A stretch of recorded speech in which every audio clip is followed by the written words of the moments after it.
Hey everybody, and welcome to The Breakthrough Effect. I'm your host, Jared Sebesta. I've had two successful careers. First, I was an award-winning TV meteorologist and then a financial marketing strategist. I was living the dream, making good money, but inside I was craving for something more, something bigger. So I stopped deferring life and I started creating exactly the life I was searching for. I doubled down on unlearning old mindsets and creating big breakthroughs for me and my family. And now I'm bringing that same transformation to you. Let's understand the rules of this game. Let's get clarity. Let's stop chasing and start becoming. This is the Breakthrough Effect. I feel like we're given vision for a reason. And I feel like those visions are placed on individual people.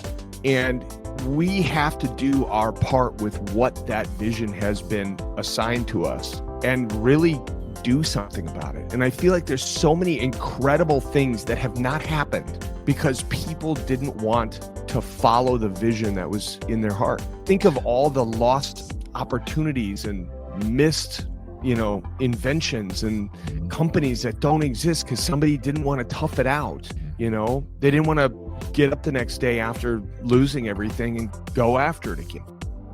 All right, today I am thrilled to introduce a man who has transformed ordinary corporate gatherings and events into mind-blowing experiences. Charles Eide, an absolute beast of a man, both in business and in life, has built a company from scratch into an Inc. 5000 powerhouse that now creates and orchestrates unforgettable events for Fortune 500 giants. When he's not revolutionizing his companies on how they connect with their audiences, this Renaissance man is flying jets, he's running his personal ranch, and being a devoted husband and father. Charles lives by the belief that he can change the world one audience at a time, and after 2 decades of creating extraordinary moments, he is proving this philosophy true. Buckle up for a breakthrough conversation with a man who refuses to accept average in business or life, my friend, Charles Eide. Charles, thanks for joining me today. Jared, thanks for having me, man. You're good at writing those. I didn't send you that. Hey, I want to get right to it, and I want to dive deep into your life. But just first question having to do with business and what you do at your company, IDECOM. You do some massive events in some massive venues with some massive people in the space. And I want to dive into that just a second, but what's like a common misconception about what makes an event memorable and unforgettable?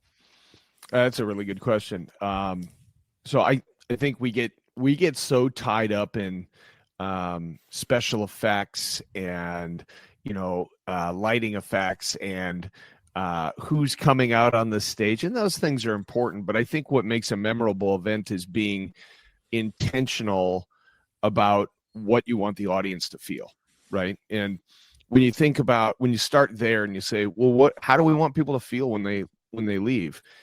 What happens is you start looking deeper at the different elements of it and going, are these serving that feeling or not?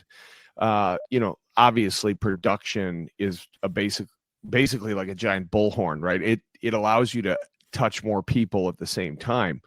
But just because you have a giant, lever to touch lots of people doesn't mean that anything on that stage is going to move people, right? So it comes down to making sure that the show is called well by a professional who knows how to call the show, that it's flowing properly, that stuff makes sense in the right order.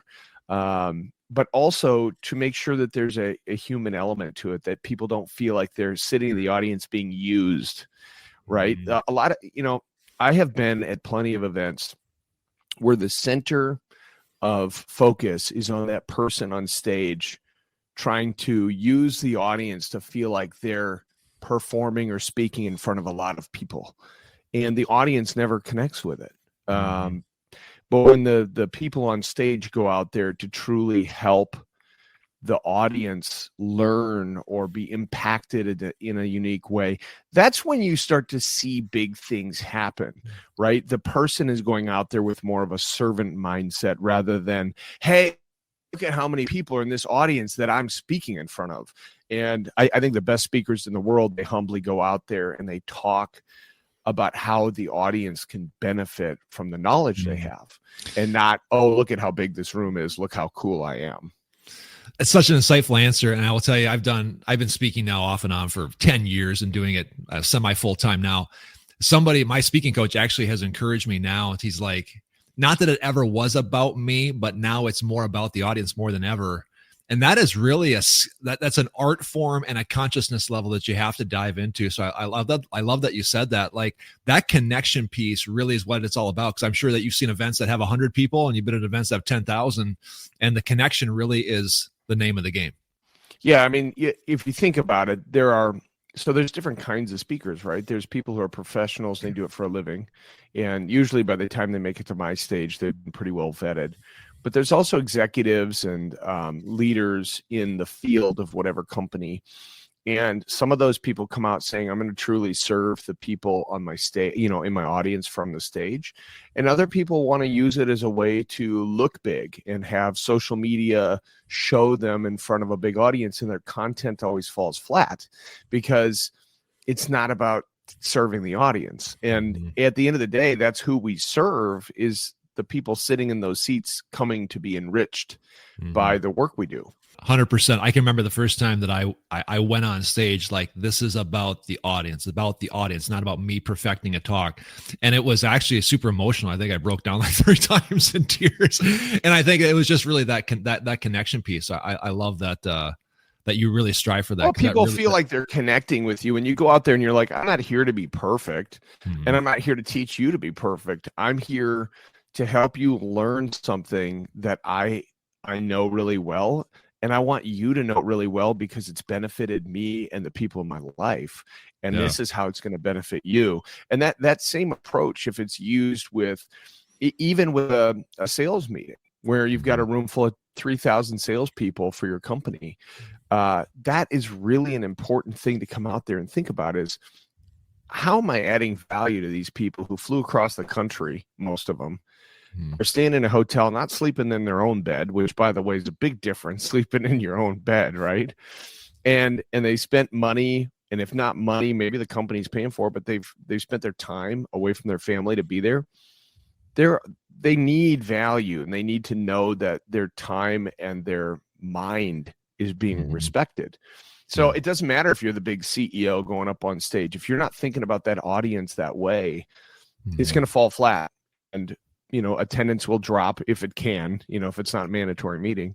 And eventually you lose respect from your community, and you lose respect from your audience, which, in today's day, we're all trying to build an audience, right? And if you're not serving them and going, how do I add value to them, you're going to be lost. Yeah. I think it's just such a great mantra for life, business, no matter what business you're in, man. If you have that type of attitude of giving, revealing, creating value, sales kind of comes naturally as a byproduct of that connection. So I love how you laid that out. You've rubbed shoulders with like some of the biggest names on these biggest influencers, the authors, like you're running around with like the top of the top. As you have spent time with these men and women, what is something about them that most people would not guess about these people? Well, I think, when you spend time around celebrities and big speakers, you start to realize that they are just people like us, and they have the same needs as humans, and they have the same insecurities that we all have. And, whenever I go up to meet somebody that's really, really famous, I always do this thing where I pretend like they're not famous, and I just go up and I say something like, "Hey, you ever been to Minnesota?" Like where I'm, where I live, and usually it starts in a really good way, because you're not coming up to them, putting them on a pedestal. You're just being a friend, like you would meet someone on an airplane, just being a friend. And what I've realized is when you give them the normal person treatment, they treat you like a normal person too. But at the end of the day, like being around all these successful people, I've learned like they're no different than we are. They have had a tremendous amount of success and stardom, but they also have those same deep-seated thoughts. I mean, think about actors, right? They're rapping, if you go to any film set, you'll see about a week or two before the film wraps, you'll see actors on the phone with their agents being like, what's the next gig? What are we doing next?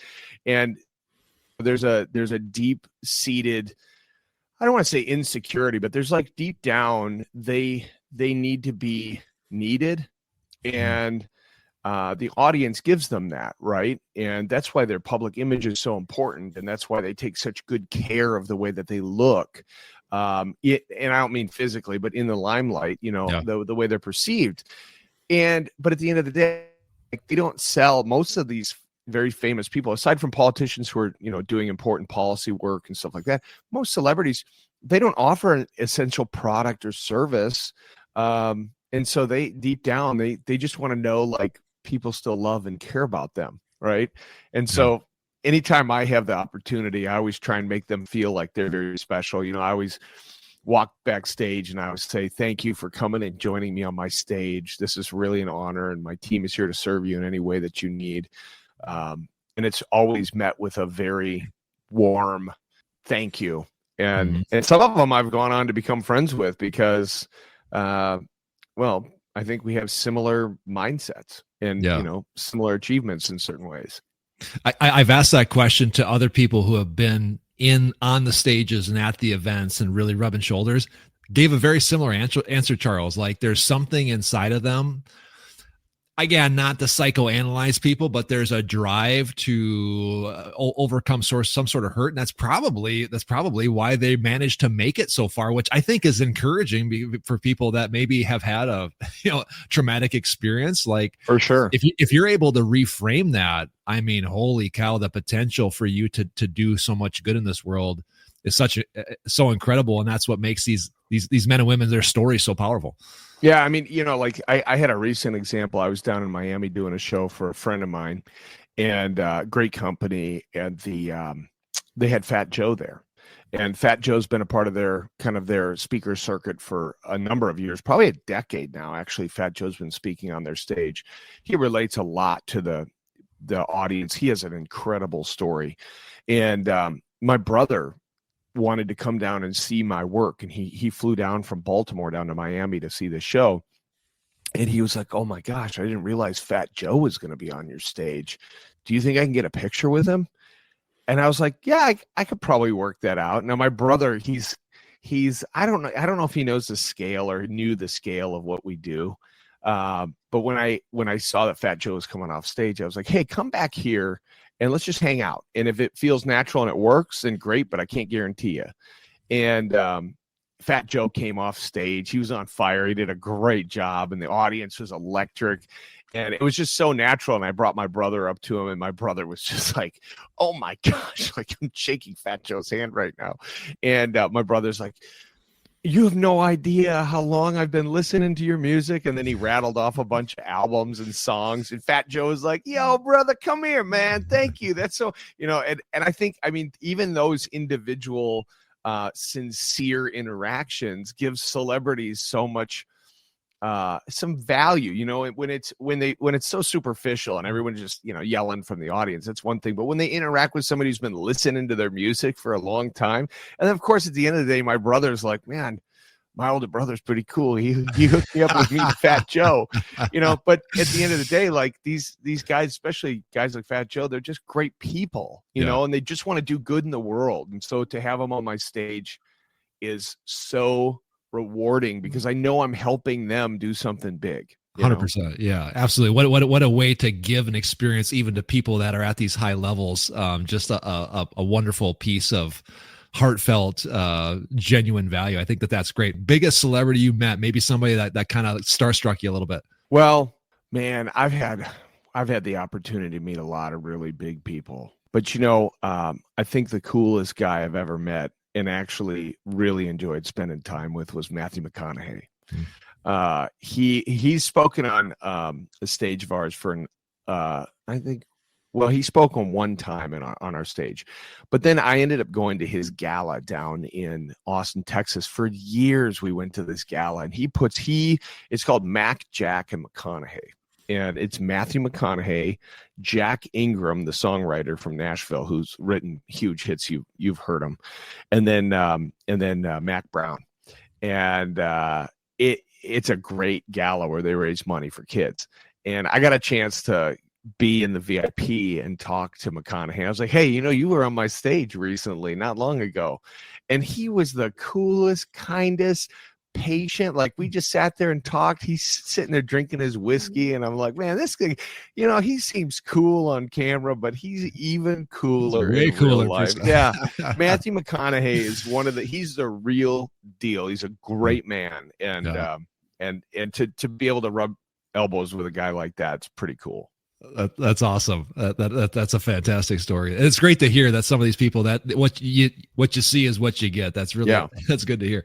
I'm really excited to ask you more about this. I saw recently on an Instagram story, you were talking about an event that you went to in Miami. You were doing the event. Mm-hmm. And then backstage, you talked about a moment when your mom took you to this exact event, I think even on the same stage to the same conference. And you had like a breakthrough moment back in, I believe, 1997, if I remember right. And if I'm doing the math, that probably puts you in, I don't know, 8th or 9th grade.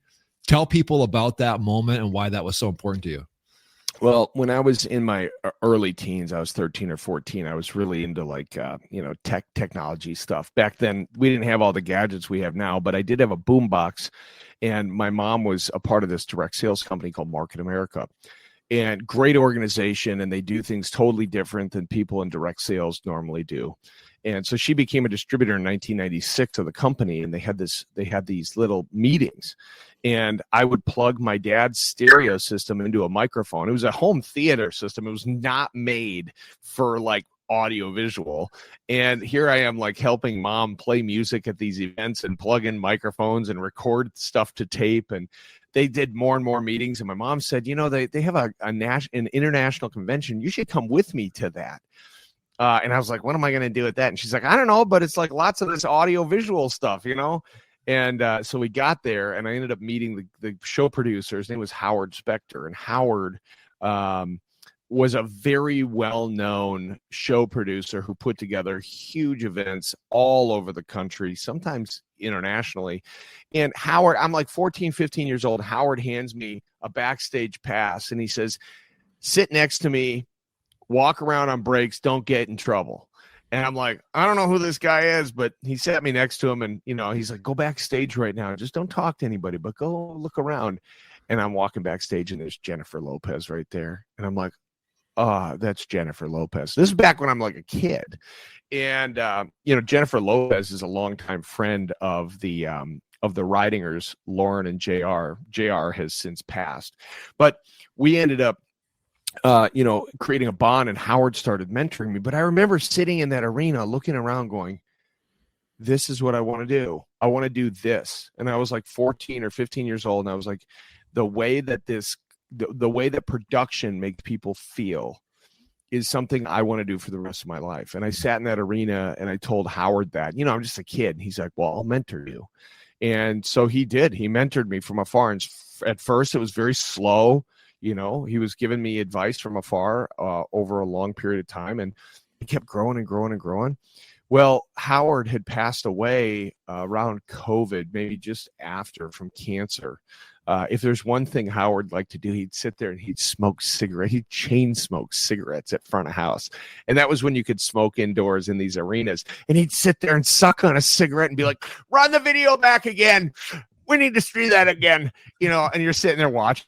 Like, oh my gosh, this is what a master at work looks like, and so Howard had passed away, and Market America had moved on to try a number of other companies that kind of tried to do what Howard did, but it was not at all the same level. Well, Howard had been mentoring me, and so we started to knock on their door, and I said, hey, give us a shot. And it was just blind luck that we ended up getting a shot at it. And they said, come on down, let's pitch it, let's try it. So they tried us, and it was great chemistry. They put on a great event. They have great people. Their leadership is great.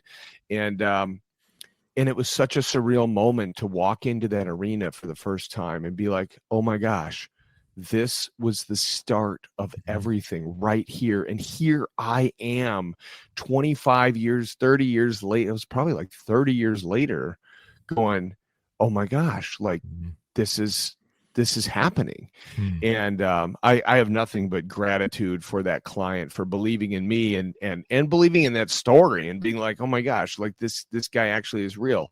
Yeah. And my team has done an incredible job honoring that legacy that Howard started with Market America and Lauren and JR and their entire leadership team. So it's been fun to really honor that relationship. And that's where I got my start. So my mom, obviously super proud, is she's, sitting in the front row like, this is my son's work. Oh my gosh. Now, Howard and I were a little different because Howard used to sit in the back with his cigarette and call the show. He'd be like, standby video 1 and roll video, and he's sitting there puffing his, so I don't have a position like that on the show. I'm more like the visionary of the company and kind of guiding the bigger picture. But that is the beginning. That's crazy. Let's you fast forward through a lot there, from like seeing this event and then eventually doing the event with your company. But like that moment, you said something to the effect in your Instagram story. This is the moment I realized this is what I want to do. You just said as well. I want to become an entrepreneur. What do you think clicked in your mind in that moment? Because I meet lots of people that are our age and beyond, and they're still trying to find that thing to click that says, this is what I was created to do. What happened in your opinion in that moment? Well, I mean, okay, so deep down, I knew I wanted to be in the events world, and I knew that I wanted to kind of be in charge of my own life. There wasn't really a point where I was like, I want to be an entrepreneur. I mean, yeah, there was some of that, but the majority of it was, I really want to do huge stuff. And the only way I can do it the way I know is best and the way I want to do it is if I'm in control, if I'm in charge. And the only way to do that is to start your own business and get your butt kicked for years and years and years and years, and have people tell you no and how dumb you are and all this stuff. And then you start building a better team. And then so there was I guess what I would say is I realized from an early age that being in charge of my own future was a choice. I had to make the choice. I had plenty of opportunities to go get jobs and work for other people, but every time I was presented with that idea, which tempting, right? When you're a sharp person and people are offering you a lot of money to come work for them, it's tempting. But then you got to go, is that going to help me accomplish my mission? Like, no, I'm going to be answering to somebody else's vision and someone else's dream, but I have my own dream and my own vision, and it's deep inside me. And I feel like we're given vision for a reason. Amen.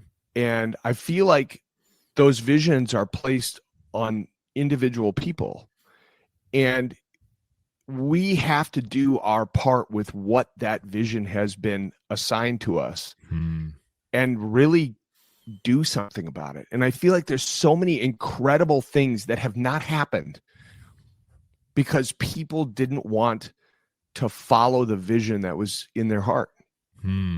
Think of all the lost opportunities and missed, inventions and companies that don't exist because somebody didn't want to tough it out. They didn't want to get up the next day after losing everything and go after it again. And, that's part of this whole thing. And, now we're getting to a place where, we're fairly insulated from disasters and all this stuff. But like early on, there's like a good 10 years where you got to wake up and be like, yep, I'm still going to do this. And it's a little bit of insanity, to be honest, because most people in their right mind are like, hey, go get a really good job, man. You can make a couple $100,000. Somebody will pay you good money. You don't have to think after 5 o'clock.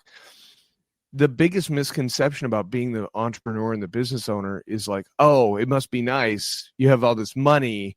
You can do whatever you want.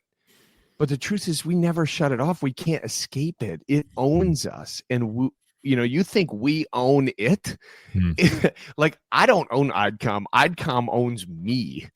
And, and so it's totally a different perspective when you get to a place where we are now, where you're like, I can't shut it off, but I also don't want to. Like, I don't want to. It is what has been put on me. You covered a ton of stuff there. I was just speaking to a group yesterday, and I was challenging them to think about what it is why are you on planet Earth? Like, there's some deep stuff, right? And we got it. We made some traction. I said, where does that desire come from? Is that from you just conjured that up, or is that from some other place? And we landed that came from somebody. It came from another place. And I love that you're alluding to that. That is like an assignment, a divine assignment that you were given, and to honor your most authentic self and the destiny that you have potentially inside of you. You must take action. And to your point, you cannot get away from it. And it was so funny during this group yesterday. They're like, how do we do it? How do we do it? And they're like, where do I find it? And I go, it's not something you find. It's something you become. It's a destiny you step into. And I'm hearing that as you share this story. How profound was that decision that you made way back in 1997? Holy cow. Yeah. I mean, think about this for a second. This is where people get caught. And this is like the audience. Here's the answer to what your audience was saying is, how do we do it? How do we do it? If you take a piece of paper, there was a guy a long time ago. I can't remember his name now. He's since passed, but he would speak at these seminars I'd go to. But if you take a piece of paper, and let's say you could cut that piece of paper down to make it two pieces of the same shape. So like super thin blade, right? Now you have a front and a back, just like you did before. And if you cut it again, you'd have a front and a back. And if you cut it again, you'd have a front and a back. You can't not have a front without a back, right? On anything, like a coin. You can't have a heads without a tails. What people don't realize is that the how and the why are connected the same way. And if the reason why is strong enough, the how will reveal itself. Mm-hmm. You will figure the how out if you have a good reason to do it. But, the thing I always get baffled by is people talk about like, I'm going to go to this seminar and I'm going to hear Jared speak. I'm going to get all motivated. I'm going to get all excited. But here's the thing. Motivation never did anything for me. I don't know if it ever did anything for you. Getting motivated didn't do anything. I get excited for 15 minutes. What makes a difference is when you get irritated and you go, I'm really ticked off right now. And that's when you take action, is when you're irritated. That's something J.R. Ridinger at Market America, he talked about endlessly, was like, nobody does anything when they're motivated. That's just a feeling. Mm-hmm. When you take action, that's because you're pissed off. And you're like, oh, this has got to be done different. And that's how I felt in production. I kind of came back from all that stuff and was like, everybody treats people like crap, including their employees. And our industry is full of people who aren't taken care of and don't care about the client because nobody's thinking about the employee. And so I have a philosophy. The customer is not first. Your team is first. Because if you put your team first, the customer will always get what they need. But if you throw your team under the bus at every possible opportunity, your customer's never going to get a good outcome. So even when things are not right, and our motto is we get it right. But even when things are not right, I will never throw my own people under the bus to a client or anyone else. I will always have their back. In fact, we had an issue at a show that the client expectations were a little misaligned, and they weren't showing up to rehearsals, and they weren't doing all the stuff they were supposed to do, and they were really misbehaving, to be honest, and to our employees. And so I had to have a conversation with them and right that ship. And at the end of the day, I never threw my employees under the bus to them or anybody else. And not only did I get more respect from my employees, but I also kind of got some like love from my employees. They were like, thank you. And some of the freelance guys were like, never in my life have I had a production company CEO stand up for me, even when I'm wrong. And I think it's important that we have to put our team first. We need to think about how we can make a better environment for humans. And the customer will feel that. They do feel it. They feel it every time. I mean, that's why we win some of these huge we just signed a huge name I can't share with you right now, but it's a name that is a household name. And they basically are like, we don't want anybody to touch any of our events except IDCOM. You guys are the best in the world. You're hired for this event and all these other events. And that doesn't happen unless they feel that your team is loving and engaged in the work. Yeah.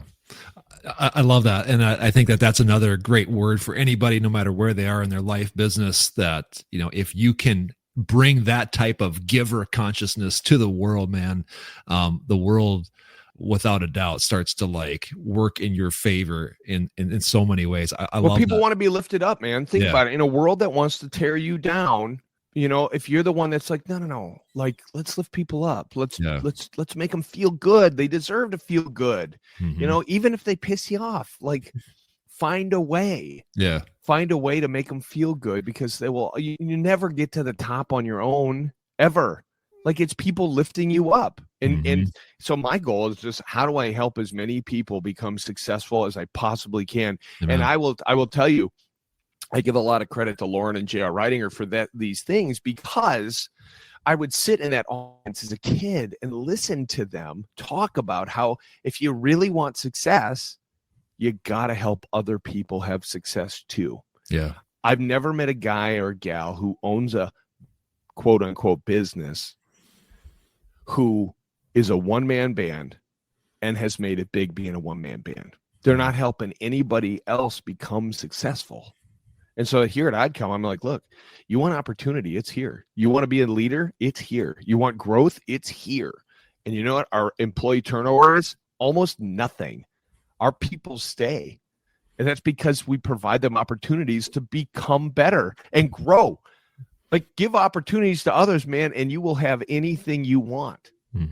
Yeah. I love it. And I always look at like what's happening at the soul spiritual level when you do that. It's not, yes, let's lift up other people. It makes you feel good. It's helping you. It's expanding your it's expanding your own ability, your own capacity. I love that word, capacity. Your capacity goes up when you shine and pour into other people. And I even said that yesterday when I was talking to this group. I said, why did I travel all the way down here? Was it just to like come in here and kind of dance around a little bit? And I said this and I got to laugh. I go, it's because if you win, I win. Yeah. If you win, I win. I'm better off. My kids are better off. If you guys are all like stepping into your greatness, everybody wins. And it's such a phenomenal concept, and it eliminates the scarcity mindset of like, I got to go out and get mine. I got to go out and take. You don't have to in this world. There's more than enough for everybody. I know you subscribe to that too. You're touching on something that is so deep and so powerful, and that is that there's so much opportunity out there that to sit around and talk about scarcity is ridiculous. In fact, I had a conversation about this with my team, because I was like, do you guys know how much market saturation IDCOM has? And it was like, oh, I don't know. Like, I was like, let's hire some salespeople. The sector, the very specific sector we're in, is a $5 billion sector. You mean to tell me that there's not enough opportunity for a company like us to take a little bit more ground? I mean, if we had 1% of that, it would be amazing. So the scarcity mindset, I don't know where we get that, but you guys, whoever's listening to this right now and you're thinking, you know, there's not enough to go around, that's not true. And whoever told you that simply just doesn't understand how abundant our world is. And you know, that's something I love hearing you talk about, Jared, because the truth is you can think either way and your perception will be whatever it is you decide it to be. So if you say it's scarce, it's going to be scarce. You're also going to attract more scarcity. You ever met that guy who's like always got something wrong? He's like, he's always got, last week he got in a car accident. This week his dog dies. You're like, man, this guy never gets a break. I had a friend like that in my life. Great guy. His name was Tim Hubacek. God rest his soul. An amazing human being. He recently passed away about a year ago. But he was that guy who could never, ever catch a break. And it was one thing after another. And I finally realized, I think it's his mindset, because it plagued him. And he ended up passing away, sadly, of cancer. He was a veteran and a great man. but he had a scarcity mindset, and he had the mindset of, like kind of like Eeyore in Winnie the Pooh. Like, everything happens to me, and it's like, yeah, you're attracting more of that. Let's change your mindset.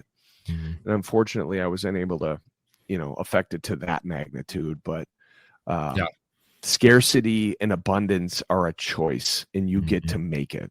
Dude, I'm so glad you said that, because again, everything I'm hearing you say is you have a say, you get a choice, you get to choose your destiny.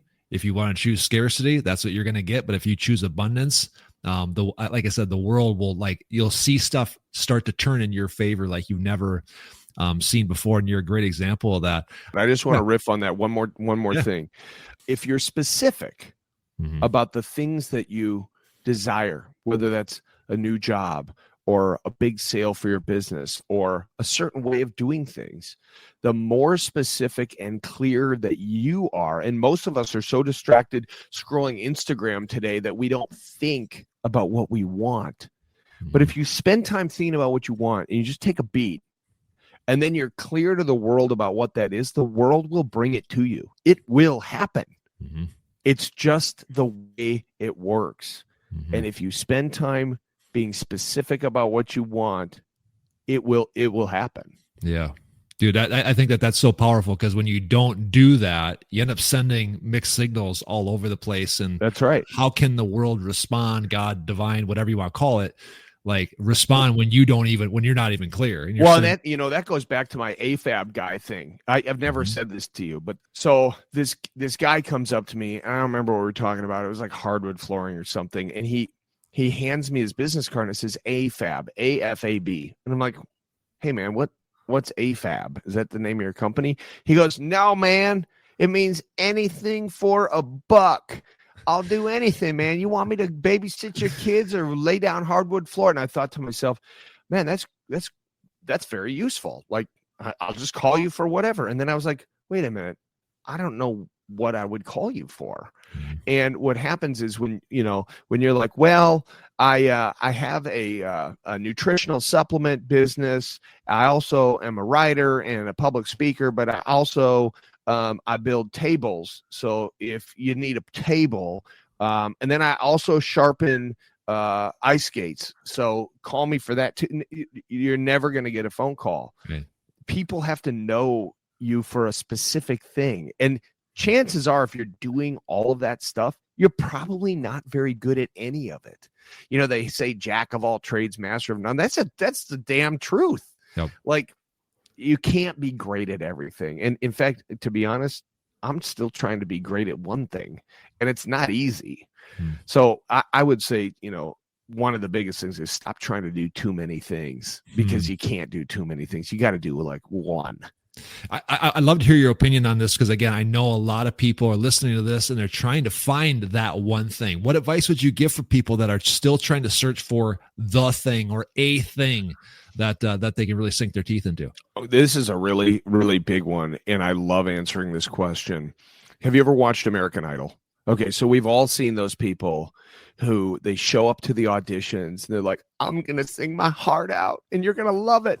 I've been singing my whole life. And then they start singing and you're like, you can see the judges' faces. They're like, oh my gosh, this person is horrible. It was like watching a train wreck. And it's just, and you're like, oh my gosh, but they're so passionate. And then they're like, sorry, it's a no. And they're so blown away that they're turned down. And they're like, wait, what do you mean? I'm so passionate about this. I love singing. And they're like, yeah, but your natural ability doesn't line up. Like, dude, find a different thing. And I would like to say this about that. Just because you're passionate about something does not mean that you're going to be good at it. And we all have natural abilities. And, I don't know if you ever listen to Mike Rowe from Dirty Jobs. Mike Rowe's an incredible mind, brilliant man. And I remember him talking about this guy who was in the trades.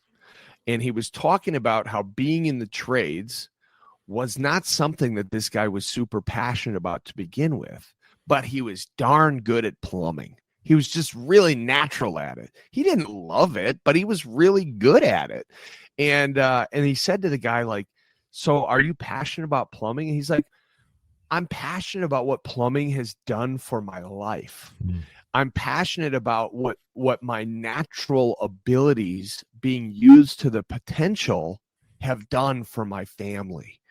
And so I would say, when you're looking for that thing, think about what your natural abilities are. What are you really good at? Are you naturally great at conversation? You might be great at sales. Maybe you're really great at working on computers and you're great at, CAD programming. You should be an architect. You can build a company around any of these skills. You can build a plumbing company. You can build you want to talk about, opportunity right now. It's the trades. The trades are just huge opportunity. Yeah. Welding, plumbing, heating and air conditioning, electric. The opportunity in those is insane because they're falling apart. So if you have a trade skill, you can start a business around that, hire people to do the work. You can still do a little bit of it until you step out of that seat into the visionary seat. And read sidebar, read the book Traction by Gino Wickman. Yep. That book is absolutely incredible. But my point is, it's not about what you're passionate about. It's about the intersection of your skills and abilities with your drive to succeed. And you put those two together and you'll have passion. You'll find passion. Yes. But don't be like, oh, I'm passionate about knitting. And you're like really bad at it. Your friends are all like, yeah, girl, that sweater was something else. You got to find your natural abilities and go after that. I think, Jared, we all are trying to like be good at everything, and we're trying to like, oh, well, I should really work on my weaknesses. I'm strong over here. It's like, forget your weaknesses. Like, forget them. Yeah. Like, you're going to have weaknesses. And, to the young people listening to this, who cares about your weaknesses? Take what you're good at and exploit that. Go hard on that. Go deep. And people will find out about it. And they will be like, dude, I heard you're the best welder in town, or I heard you're the best whatever. They will hire you. You really just described like even my own story. The only thing I could do is talk. And 3 years ago, when I started like reinventing how I thought and got the caps out of the way and got the limiting beliefs out of the way, it was like, you know what I can do? I can talk. So I'm going to geoengineer an entire life around that skill set, because it also helps me. It lights my soul on fire too. Yeah. But it also took a lot of action. It took a lot of, I had to get rid of the scarcity, and I had to like get out of my own way, and I had to like take courage. Courage is like taking action despite fear. And it was scary. I had to make investments in myself. Yeah. And so to your point too, you got to start like stepping into that. You can't just sit around and sing Kumbaya and it just comes to you. And then all of a sudden it shows up. It doesn't work that way. Well, and I think one thing that I've really noticed about you is like, you're so humble about the way you approach the idea of being open-minded. The people who are closed-minded don't understand the value of an open mind. But I heard a long time ago, the mind is like a parachute. It only works when it's open. And it's something I've seen in you that's been really, really fun to watch, because I've been watching your journey, is that you're always open to learning. And you're humble enough to say, hey, I don't know if I know that, but I want to learn more. Tell me more. And you've jumped in with both feet, and it's just so cool. And if there's, people listening right now that I could encourage them, it's open your mind up and gain experience at what you're good at. Get experience. Something I say a lot, the people that don't value experience are people that don't have any, right? And the older I get, if you'll say that, the more I've realized that experience supersedes knowledge all day long.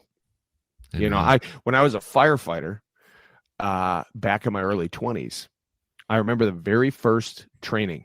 The chief of the fire department came out and he goes, well, the only difference between you and me is that I have a lot more slides in my slide deck than you do. And of course, I'm like, slide deck. And then he goes on to explain, he's like, those carousels with the slides. I don't know why I'm giving him a Southern accent. He's like about as Minnesota as you get.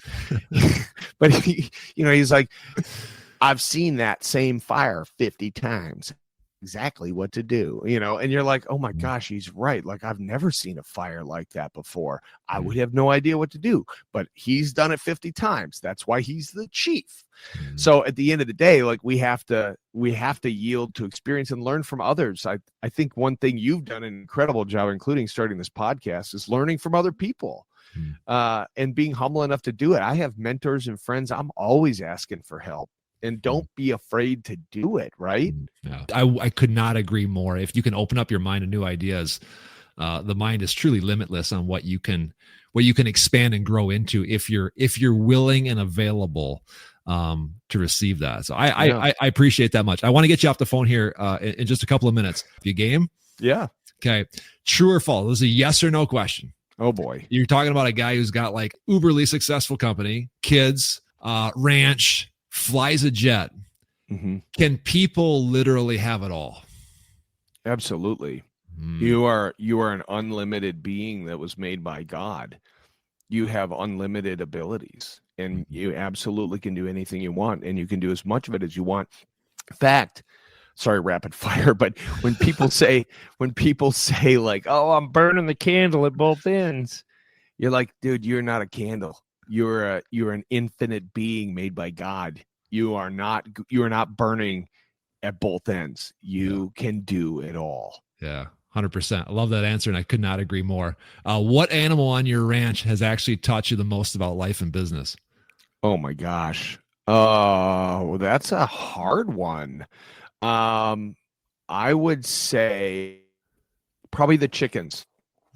Because we have two kinds of chickens, and both kinds of chickens need different feed. And I'm just learning this now. What they've taught me, or what's most like business, is you have to always be learning. And just because you read in one book one thing doesn't mean it's true or universally true. And I read a while ago they can eat the same feed, and that ain't true, because the meat birds right now are old, but they don't have any meat on them. So I'm learning a lot. And one of those things I'm learning is you don't learn it all in the front. It takes time to learn this stuff and experience seeing chickens die and seeing things happen. On a side note, when you bought your ranch a year ago or whenever it was, we had bought a hobby farm 5 years prior. And so I was literally watching myself through you, like, except just a couple of years later, like going all in on everything. I thought it was hilarious. And I was like, oh yeah, if he only knew what he's getting himself into. Oh man, I got 100 meat chickens showing up in 2 weeks. I'm like, oh, did I jump in too far? I don't know. What's funny is that we moved into our place, and the first thing we did was buy 100 meat chickens just like that. Some people are like, I would start with 10. And I was like, well, we got 100. Is that too many? And they were like, oh my gosh, what do you do? That's awesome. Yeah. It's not as big a deal as they make it sound. Nah, you'll be all right. Dream event you haven't done yet. Oh man, you know what I would love to be a part of is I'd love to be a part of the Olympics opening ceremonies. I would love that. I mean, it's not often I get to put my head to work on the creative side, but I have so many ideas, and I think it would be so fun. I geek out over those ceremonies and how they do them. Last question, and then we'll get you off the line. You've probably been asked this before, but I'm really curious to hear your answer. You back up the tape 20 years, you're a DJ. What would you tell yourself now as a 40-year-old? No, I shouldn't give away your age, but as an older man. You can give away my age. I don't care at this point. I guess what I would tell myself is stay focused on the things that are important. I probably would have given myself some advice around the 80-20 rule. That's a great book by Richard Koch, the 80-20 principle. I would have given myself advice on that. And I would have told myself to hire better people sooner, because it's better to hire one really great person than a bunch of mediocre people. The world is full of mediocre talent. Today, we only hire incredible people because it makes a huge difference. Great stuff, my friend. I cannot thank you enough for taking time out of your schedule and joining me today. I hope that people have listened intently. Go back and listen to Charles' story. There are so many deep wisdom breakthrough nuggets buried in there. So Charles, I appreciate you spending time with us. Before I let you go, where can people find more about you and your company? Well, you can visit eidecom.com. That's EIDECOM.com. My Instagram, I'm always sharing stuff that's going on, whether it's at the ranch or, flying around or whatever we're doing. And my handle is Charles Evan, that's Evan, Eide, Eide. And those are kind of the two best spots to get me. Told you that was easy. It's awesome. It's super fun. I could do this for 3 hours with you. I love it, brother. Thank you so much. If this conversation sparked something in you, don't let it fade. Please rate, review, and subscribe on your favorite podcasting platform. Don't forget to connect with me online as well. Follow me at Jared Sebesta on Instagram, LinkedIn, and YouTube, or dive deeper at my website, jaredsebesta.com, where all my free trainings and resources are waiting for you. And remember, stop chasing the life you want and start becoming. This is the Breakthrough Effect. We'll see you next time.